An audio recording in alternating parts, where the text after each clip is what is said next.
Thank you, Brother Josh. I appreciate the kind words. Maayong buntag sa tanan.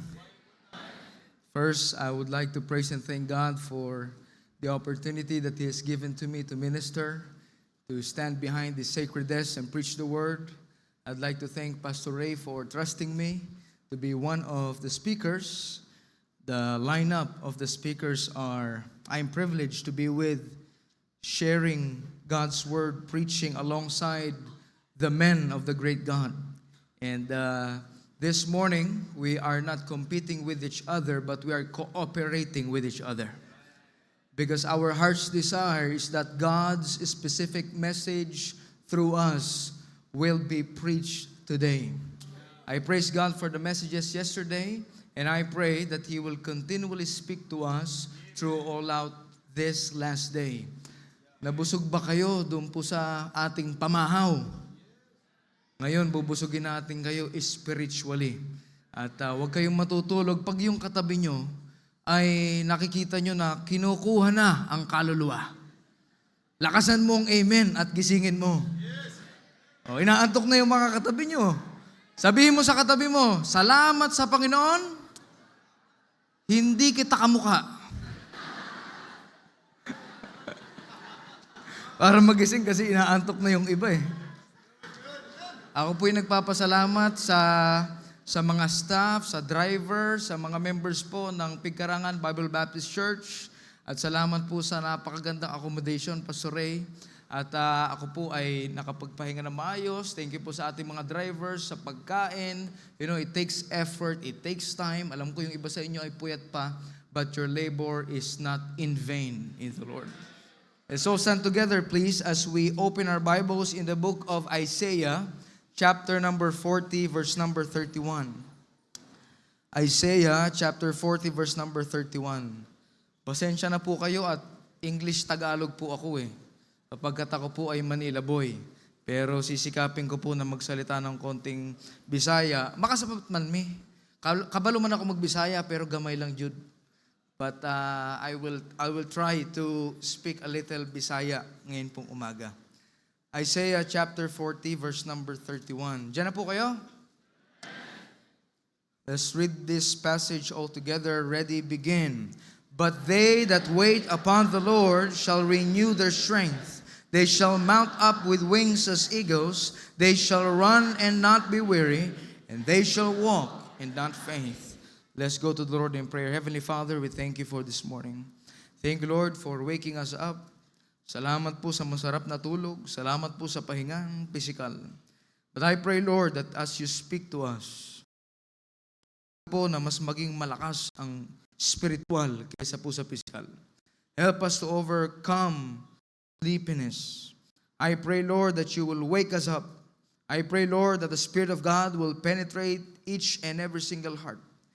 Lord, you have spoken to us already yesterday through Pastor Maning, through Pastor Mantos, and I also pray, Lord, for Pastor Edom as they bring the messages this morning and the last challenge through Pastor Sodi. I pray, Lord, that the same Spirit will work within our hearts. May you be lifted up in our midst, Father. I am nothing, I don't know anything. Hide me behind the cross. May these young people see you and never me. In Jesus' most precious name and for your sake alone, amen. Thank you. You may be seated, please. I am also privileged to preach God's Word in the country of Bahrain in a World Missions Conference and share the pulpit with Pastor Ray. And I preached this message there, and he told me, Brother Noah, you come to our youth conference, the young people needs to hear that message. The great Jose Rizal said that our young people is the hope of our country. Si Jose Rizal, kani adto miingon ang kabatanon ang paglaom o atong nasud. Tama ba yun? Alam niyo na yun. Ang sabi ni Jose Rizal, ang kabataan ang pag-asa ng bayan, pero ako'y naniniwala ang Kristiyanong kabataan ang pag-asa ng bayan. Dahil walang pag-asa, walang tagumpay kung wala ang Panginoong Hesukristo. You will see in the Word today that the number one problem of our country is our young people. Ang unang problema ng ating bayan ay ang mga kabataan, nabubuntis sa murang edad, nagnanakaw sa murang edad, korap sa murang edad. Bakit? Sapagkat wala si Kristo sa kanilang buhay. At ako'y nagagalak at tayo pinagpala. We are blessed of God because you and I have the Lord Jesus Christ. And He's the only one that can change our lives. In our text, if we will read on the earlier passages in the book of Isaiah, chapter number 38, we will see that how the Lord extended Hezekiah's life for another 15 years. He prayed, Lord, alalahanin mo, ako'y naging mabuti sa iyo. Ako'y sumunod ng merong dalisay na puso. With a pure heart, I obeyed you from the heart. I do your will. I did your will in my life. Lord, please extend my life. Now here comes chapter number 39. Here we can see Hezekiah's foolish sin. Minsan, mga kapatid, after natin ipag-pray yung isang bagay at binigay ng Panginoon, sometimes once we prayed for something and we received the blessing, we forget the one who blessed it. We forget the one who gave it. At yan po ang nangyari kay Hezekiah in chapter number 39. He made a mistake when Merodach-Baladan, king of Babylon, sent him a letter and a present. Minsan, pagka yung mga unbeliever mong kaibigan, nililibre ka, pinapakain ka, mayaman sila, mabait sa'yo, minsan nadadala na tayo sa kanilang mga gawain. Sometimes we compromise a little bit of liquor, a little bit of vices, bisyo, o anumang bagay. But we should learn from the life of Hezekiah. In chapter number 39, God already promised victory over the Assyrian Empire. Pero dahil sa kasalanan ni Hezekiah, in chapter number 39, in chapter number 39, now we can see that they will be captives of Babylon. Now, sino ba? Who is Merodach-Baladan? Just a little bit of background. He conquered Babylon in 721 BC with the help of the Elamites and ruled 11 years before being driven out by Sargon II of Assyria in 710 BC. Now, after the death of Sargon, he re-entered Babylon briefly in 700 BC and attempted to rally support against the new Assyrian king. Now, impressed by the attention of the renegade king or a deserter, King Hezekiah foolishly showed them all his treasures. Nagyabang ba? Hambog ba? Hambog. Nagyabang. Pinakita niya lahat ng yaman niya. Alam mo, ito yung mga kayamanan ko. Yun nga lang, yun ang kanyang pagkakamali. He showed them his treasures. Iyang gipakita kanya ang iyang binuwang bahandi. Tama ba yun? Tama, Pastor? Yung mga kayamanan niya, ipinakita niya. Sabi nung ibang young people, Tagalog na lang. Now, there is no doubt that all this was done in vanity and pride, which the king would live to regret. Thus Isaiah predicts that all these royal treasures shall be carried to Babylon in the future, because the news of these great treasures would spread throughout Babylon, provoking the Babylonians to come and take them away. Kaya ang sabi sa verse number 2, there was nothing in his house, nor in all his dominion, that Hezekiah showed him not. Ipinakita niya lahat ng mga kayamanan. Now here comes verses 5 to 8. A prophecy of Babylonian captivity. Lahat ng meron si Hezekiah at ang mga tao ng Diyos will be gone. Now, ngayon sa ating buhay, in the past, sa nakaraan, what are those mistakes that gives you fear today? Alam nyo, sabi nga ni Dr. Army Gisalba, the choices that you make today determines how happy you're gonna be in the future. Kung ano ang itinanim mo ngayon, aanihin mo eh. We're not perfect. We make mistakes. We fall, we falter. But praise God for His grace that we can continue on. God is a loving and a merciful God. But beloved, He is also a just God. And He will not tolerate sin. And we will go through the consequences of it. He will forgive us, but we are not exempted with the consequences along the way as we go through the challenges, trials that God allowed and we allowed because of our disobedience. The good news is He will still be with us.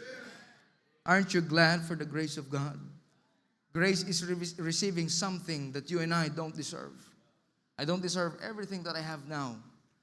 Pero purihin ang Panginoon dahil sa Kanyang awa, we're still here. In chapter number 40, God comforted His people. Binigay niya yung judgment. Ito mangyayari. Matigas ang ulo niyo eh. Pero siya rin ang parehong Diyos. He's the same God who comforted His people. In chapter number 40, He comforted His people, gave them hope in the future through the voice in the wilderness. He prophesied the coming of John the Baptist. I praise the Lord, beloved, that despite of our sins, despite of our mistakes, the Messiah came to save us from sin. You know, the Jews and the Pharisees and the Sadducees and those who are part of the Judaistic sect, they thought that the Messiah would come riding a chariot. They thought that the Messiah would come like a king, a military leader, to save them from Roman oppression, to save them from the Roman Empire. But I praise the Lord, He came to seek and to save that which was lost. To save sinners like you and me. And that is the root of all evil. That's the root of all things. Kasalanan. And that is what He settled. He paid it all at the cross of Calvary. Now, in verses number 6 to 8, just follow me with your eyes. We don't have the luxury of time to read that. God also reminded them, kasi kinomfort sila ng Panginoon in the earlier passages. But God also reminded them in verses 6 to 8 that His word stands forever. In verse number 6, the Bible says, plus basahin niyo po yung 7 and 8. I'll be reading verse 6. The voice said, cry, and said, what shall I cry? All flesh is grass, and all the goodness thereof is as the flower of the field. Kindly read verses 7 and 8. Ready, begin.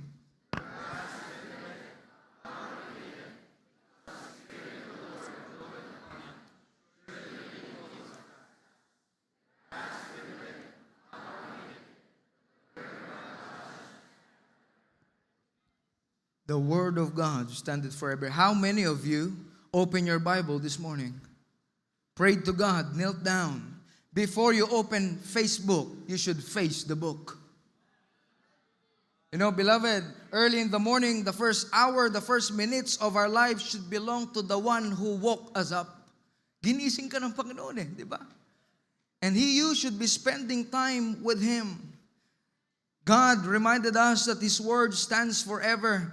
Despite of what happened, He promised that He will be with us. Words of people fail. Yung pangako ng tao napapako The promises of men sometimes does not happen. It is uncertain, hindi ito sigurado.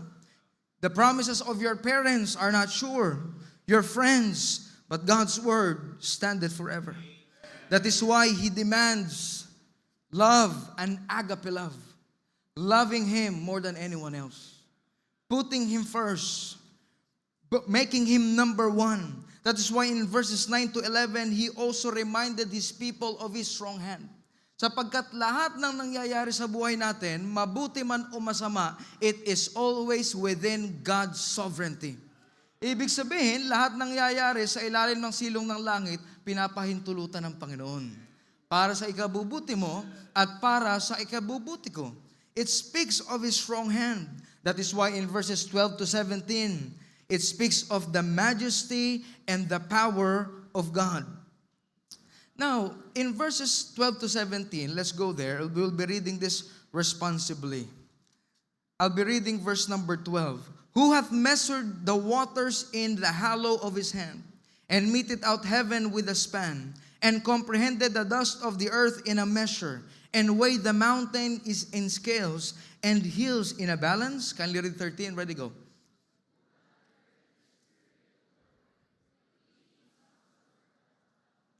With whom took He counsel, and who instructed him, and taught him in the path of judgment, and taught him knowledge, and shewed to him the way of understanding? Verse 15.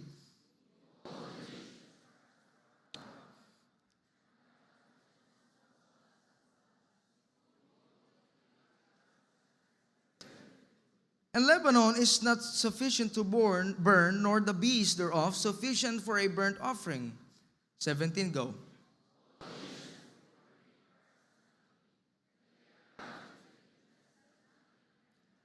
All the nations before him are as nothing. They are counted to him less than nothing in vanity. Lahat ng bagay sa mundong to, it's nothing because it is not to be compared to the one who created it. I'm a missionary to Australia. I'm dealing with evolutionists, atheists, scientists who thinks that they know science, they know how the universe works, therefore they don't need God. Don't you know, our beloved brethren, our beloved parents and pastors, don't you know that in our schools, even today, beloved young people, you know that. Especially in the senior high school, in grades 11 to 12, you are being taught in biology 2 about evolution. Nagaling ang tao sa unggoy. Ano po ba yung unggoy sa Bisaya, Pastor? Unggoy din. Kung naniniwala ka na galing ka sa unggoy, ikaw na lang. Sapagkat nilikha tayo ng Panginoon. We're created in the image and likeness of God.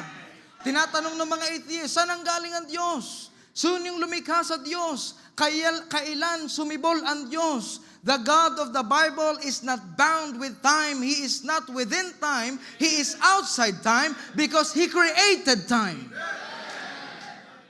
In the beginning, God. The word God in the Hebrew word is Elohim. A plural noun. It speaks of the Godhead. It speaks of the Father, the Son, and the Holy Ghost. Kaya nung ginawa niya ang tao, anong sabi ng Diyos? Let us, plural, make man in our image. Sapagkat ikaw, trichotomous ka, lalo't ligtas ka na. You have a body, world's consciousness. You have a soul, self's consciousness. And you have a spirit, God's consciousness. Kaya yung spirit mo, gisingin mo ngayon para marinig mo ang mensahe ng Panginoon sa'yo. The word in John 1:1, very famous passage that all of us are familiar with. The Bible says, in the beginning was the Word, and the Word was with God, and the Word was God. The Bible says in Genesis 1:1, in the beginning, God created the heavens, there is space, and the earth, there's matter. In John 1:1, He was called the Word, because the Word in the Greek is logos. The Word of God presents Christ as the revelation of God Himself. Napakatindi ng Diyos na pinaglilingkuran natin. Later on, we will talk more about an eagle. Pero alam nyo ba sa Book of John, ang Panginoong Kristo ay inilalarawan bilang isang agila? Because it speaks about Him as the Almighty God. Later on, we will look on that. Now, the Bible says in our text, and the Word was with God, and the Word was God. Now, that logos term speaks of the Creator and the energy that generated the universe. Imagine that. Nandun po ako, naimbitahan ako sa youth conference din, dun sa New Zealand. Ang Australia, ang tawag sa Australia, the land down under. Pero ang tawag sa New Zealand, the land with a long white cloud. Kasi ang ganda eh. Diretso, tapos ang daming mga rainbows doon. Nung nakita ko yung mga clouds, sabi ko, naalala ko yung sinabi ni Job. Sabi ni Job, when I consider the balancing of the clouds.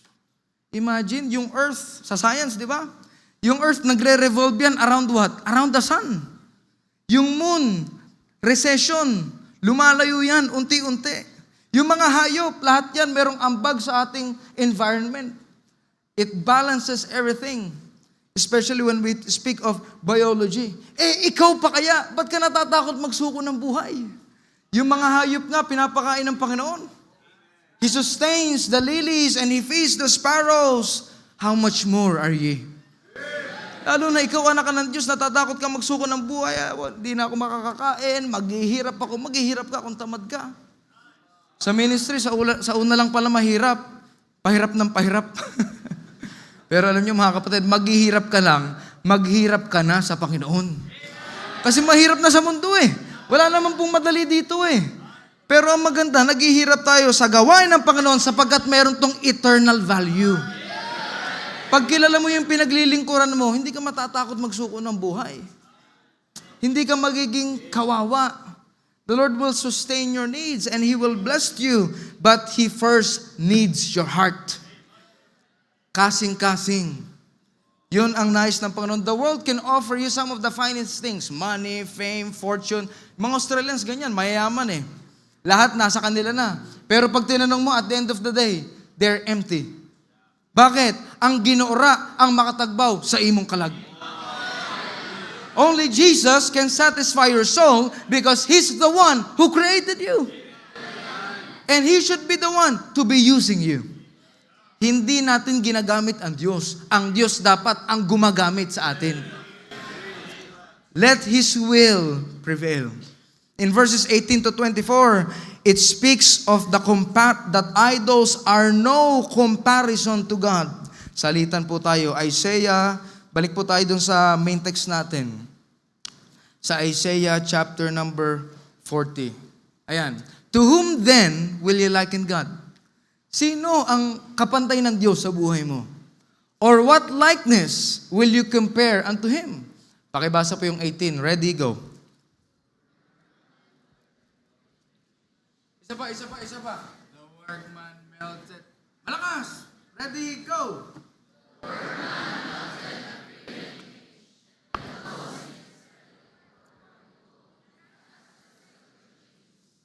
He that is so impoverished that he hath no oblation chooseth a tree that will not rot. He seeketh unto him a cunning workman to prepare a graven image that shall not be moved. Next.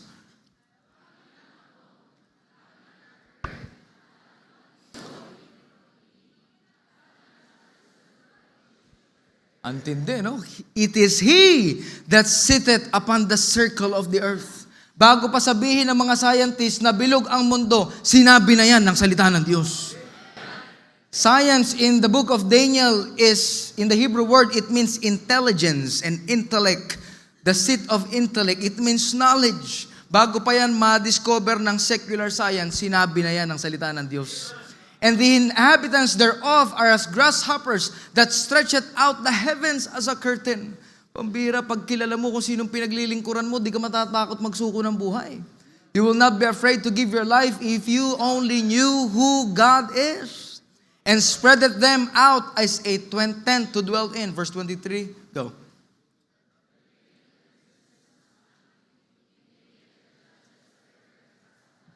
Pakibasa rin po yung 24. Ready, go.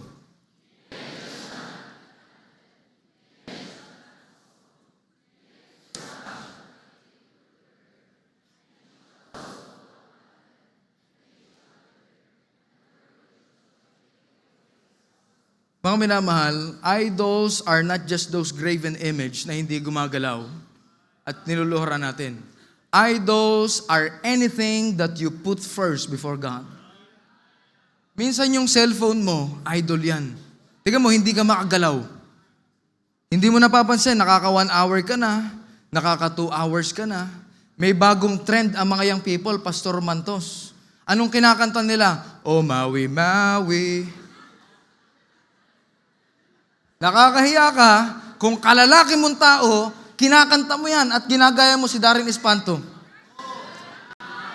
Kristiyano, pastor, nagsasayaw-sayaw ba? Parang bayot ba? Parang bayot. Pambihira.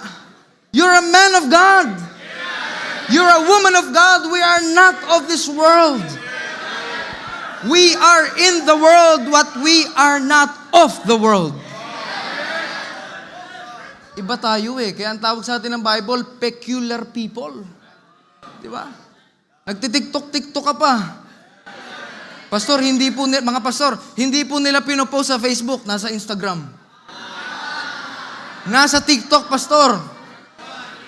Pastor, sa Twitter, nagmumura yung iba dyan sa Twitter. I know that to be true. Si Missionary Noah, ako po'y mahal ko kayo, kaya ako ito sinasabi. Sapagkat ako, young people din ako eh. Gen Z pa ako, Gen Z. 99 ako eh. Ang Gen Z, 1996 to 2012. So, young people pa ako.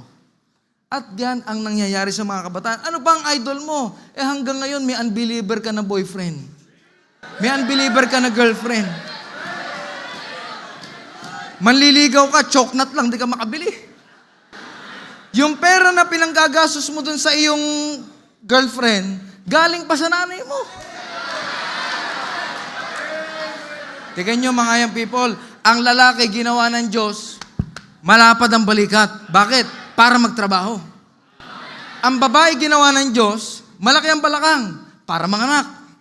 Kaya pag lalaki ka, mas malaki ang balakang mo sa balikat mo, delikado kang manganak.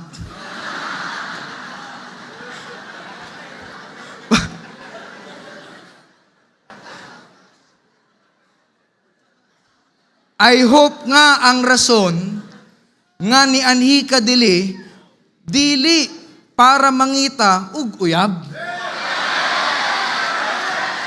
Para makita ang kalooban ng Diyos. 5 bagay. 5 bagay. Kanina kapag ganun ang ganun eh.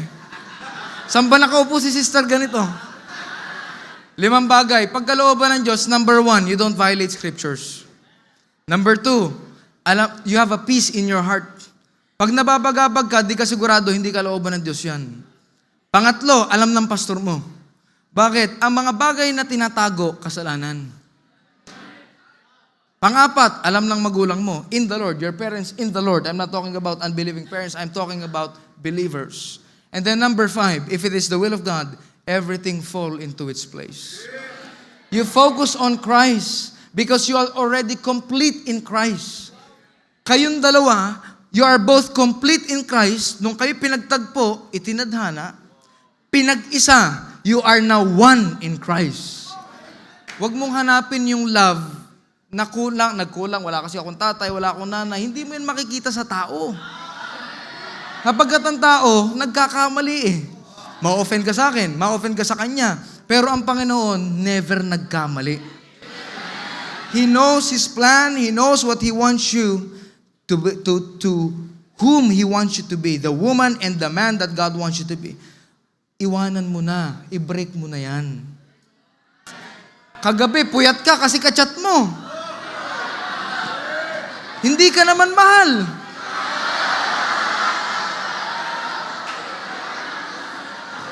Aray ko.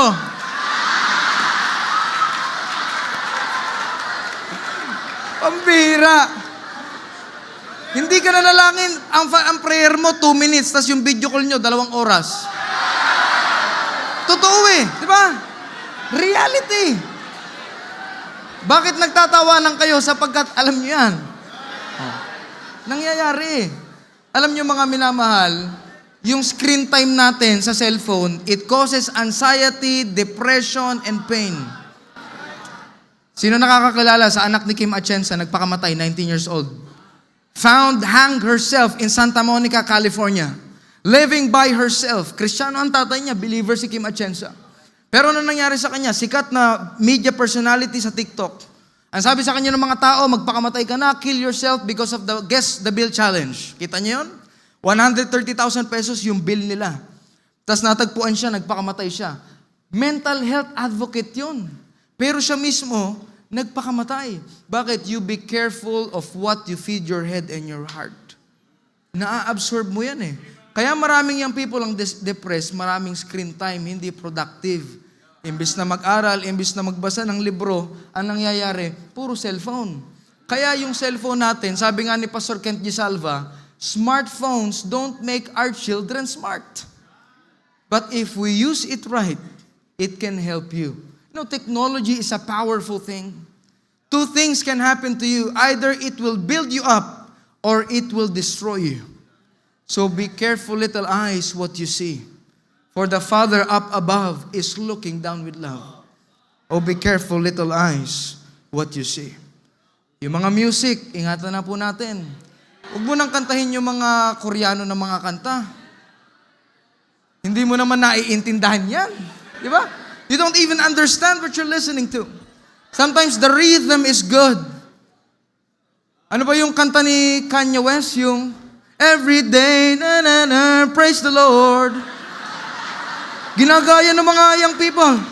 Worship Christ, tapos sumasayaw pa. The rhythm is good, pero yung content, tignan mo yung lyrics. Baka mamaya nagmumura na, di ba? Tignan mo yung theological context ng mensahe ng kanta. Because music is a major part of our worship. Sabi nga ni Pastor Fred de Arellano, sa unang tugtog ng orkestra, sa unang pakanta ng song leader, worship starts right there. Importante yan. Because it prepares the heart of God's people. Si Saul, di ba? Tinawag po niya si David. Sabi niya, kailangan ko ng magaling tumugtog. Pinapunta si David. And the evil spirit departed from Saul. Bakit? Godly music. Accompanied with what? String instruments. So yung mga playlist mo sa Spotify, mag-ingat ka. Sapagkat, baka mamaya yung mga kantang pinapakanta mo, it makes you emotional but not convicted. It is normal to feel emotions, but it is destruction to be driven by emotions. Sapagkat ang emosyon, dapat mas mabigat ang conviction. I feel this way.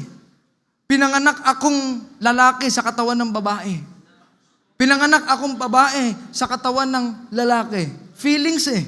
The heart is deceitful and desperately wicked. Kaya ang nais ng Panginoon, magkaroon ka ng conviction, kung pinanganak ang lalaki, lalaki ka. Kung pinanganak ang babae, babae ka, sapagkat hindi nagkakamali ang Diyos. Simple as that. Pag lalaki ka, kumilos lalaki ka, huwag kang lalambot-lambot. Matikas ka. Pag babae ka, you act like a woman. You behave like a woman. Diba? Beloved, the greatness of God's might is mentioned in verses 25 to 31. When we are afraid, remember who God is. Dadaanan lang natin yung text, himay-himay lang natin. We are almost done. In Isaiah 40, yung ating main text, verse 31, we will expound the text.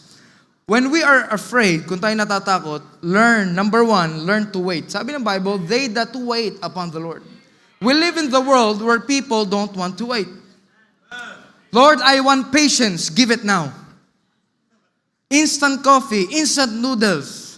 Pero lahat ng mga bagay na minabadali, hindi maganda ang resulta. Correct me, mali ata ako, pero alam niyo yung butterflies, hindi cocoon yung tawag dun eh, may isang term dun eh. Pero yung butterflies, they would, enter that, then kikis-kis nila yung likod nila, hanggang sa time na sila'y lumabas, maganda yung pakpak nila, di ba? Pero alam niyo mga minamahal, pag yan ay pinilit mong ilabas, nang hindi pa oras, anong makikita mo? Uod. Ano yung uod po sa Bisaya, Pastor Idom? Uod din, uod. Uod, hindi maganda, hindi makakalipad yung butterfly. Sapagkat lahat ng bagay na minamadali, hindi maganda ang kahinatnan. You don't have to force or rush the Word of God. Sometimes you have to be slow, to be discerning, to be wise in every decisions that we make para hindi tayo magkamali. Remember, there was a time that there was a war in Israel and Iran. And by the way, Persia and the Elamites are referring to in the Old Testament, they are Iran. What to expect with what is happening today? Nakita niyo yung sa balita, yung mga Gen Z nag-revolt against the authorities sa Nepal. Yung Hamas na nangyari na inatake yung base doon sa Qatar. Nagkakagulo na ang mundo. Nation shall rise against nation. Huwag na tayong lumayo sa bansa pa lang natin, di ba? Korupsyon. Bakit? The love of money is the root of all evil. Anong ibig sabihin ng mga nangyayari ngayon? The coming of Jesus Christ is imminent. Malapit na bumalik ang Ginoo. As prophesied by Zechariah 14, 1-3, and Jesus Christ Himself in Matthew 24, 6 and 7. The God incarnate, Jesus Christ. Whatever is happening in your life right now, hindi ko alam ang pinagdadaanan ng iba sa inyo.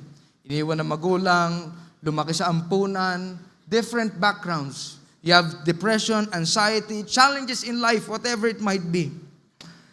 I'd like to encourage you, whatever you're going through, remember God is always in control.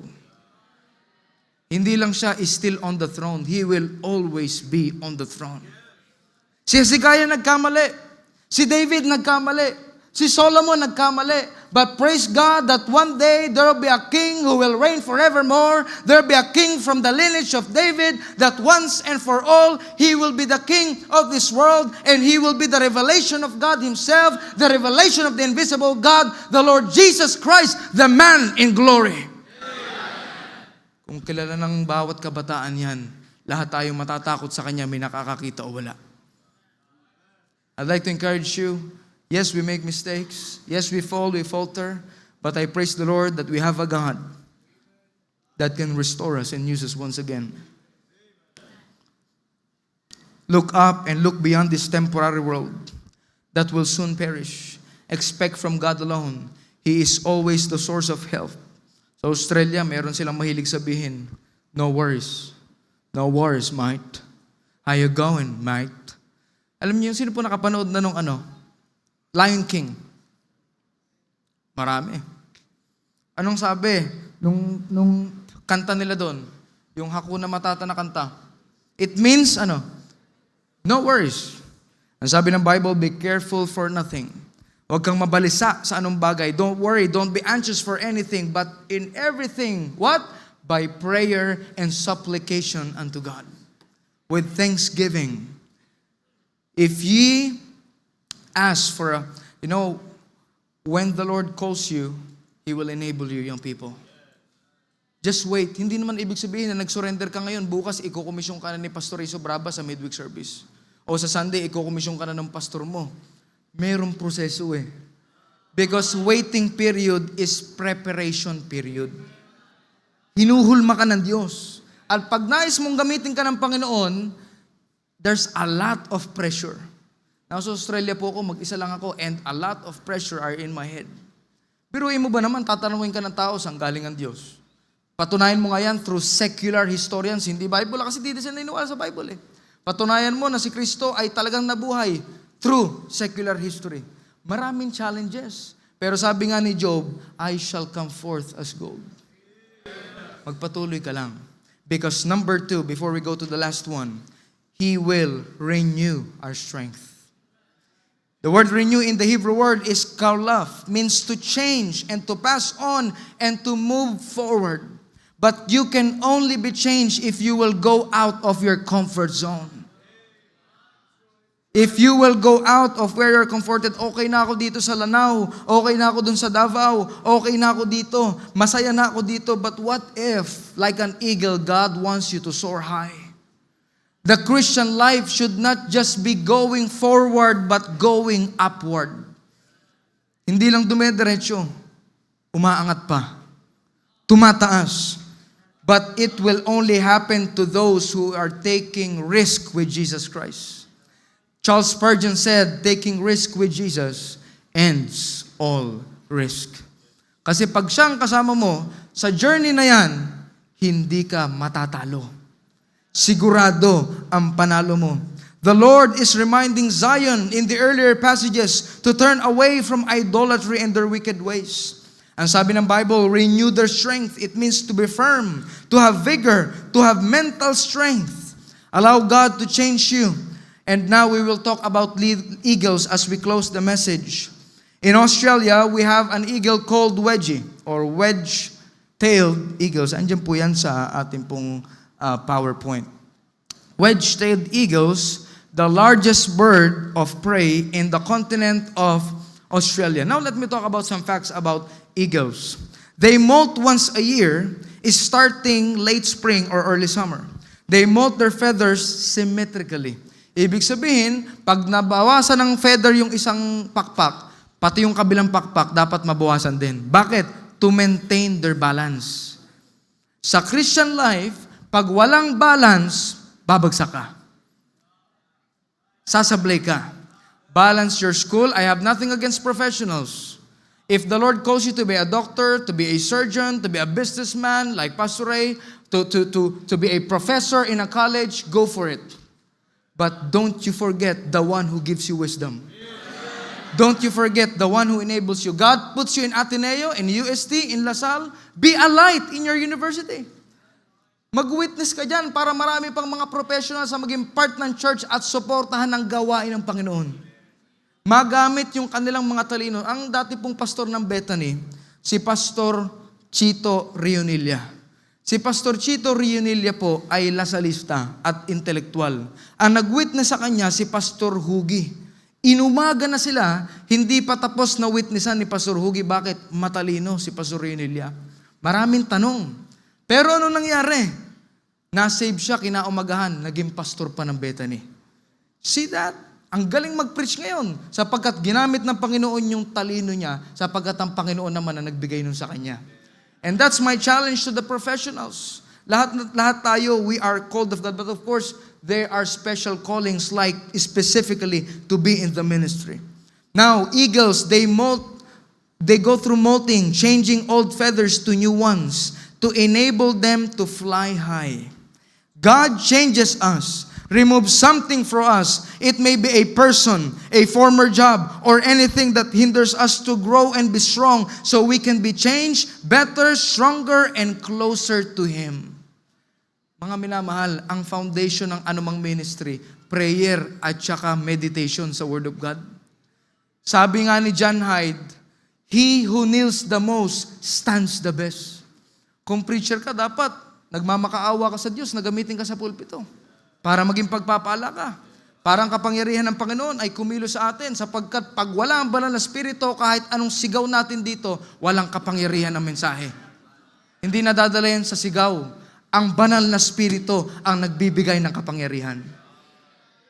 It is the work of the Spirit of God, but praise the Lord for dynamism, for the skills that He has given to us, but at the end of the day, it's all because of God.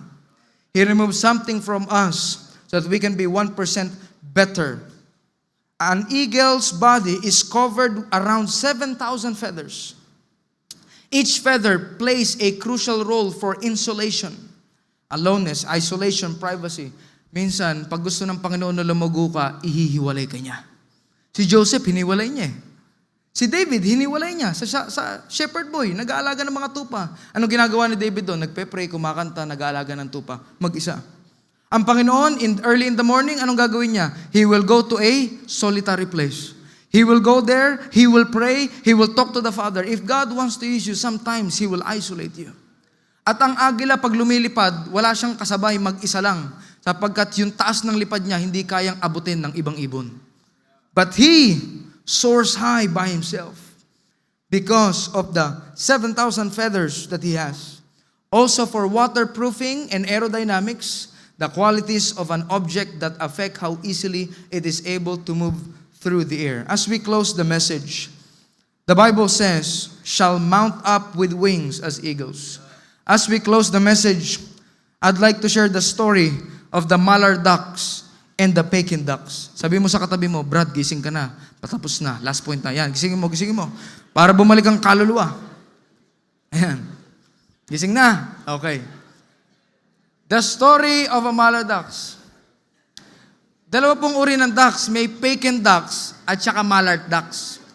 Yung Peking ducks, yun yung kinakain natin. Lalo na sa mga Chinese restaurant, marami yan. Masarap yan. Yun yung kulay puti na duck. Pero yung mallard duck, yan ay merong kulay gray, black, green sa leeg at konting white.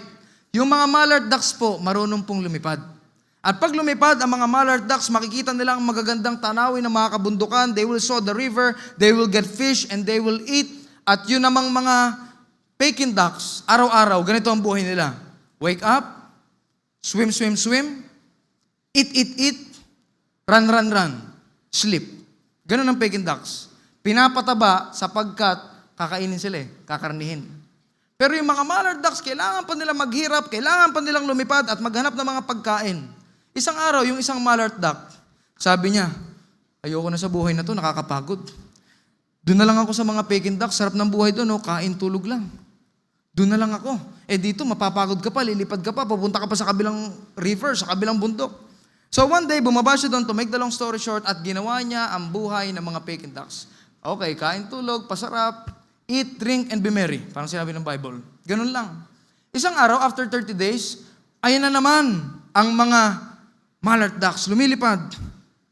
At nakita niya, sabi niya, nakakamiss namang lumipad.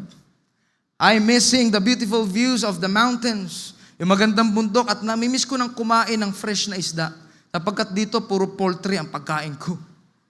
Namimiss ko na. Lilipad ulit ako. Kaya lang, nakakalungkot. Nung nag-decide siyang lumipad, hindi na siya makalipad. Bakit? Tumaba eh. Kain tulog. Tumaba. Hindi niya alam, ilang araw na lang, kakatayin na siya. You know, beloved, be careful, be vigilant, because the devil, as a roaring lion, seeking whom he may devour. Akala natin, konting kasalanan lang, hindi mo alam, mahuhulog ka na sa bangin na napakalalim at mahirap bumangon pag bumagsak tayo. And that's why I would like to encourage all of you that if you want to be like an eagle, the Lord Jesus Christ is the almighty eagle. He is our God. We should focus and spend our quiet time with Him because God wants you to fulfill His will in your life. Flying like an eagle, ascending, because our service will never be in vain with Jesus Christ. Let's pray. Heavenly Father, we thank you for this morning. Thank you for the first message. Continue to speak through us, through Pastor Joshua, and even, Father God, through Pastor Edom and Pastor Sodi. Thank you for your wisdom, your power. All glory belongs to you in Jesus' most precious name. Amen. God bless you.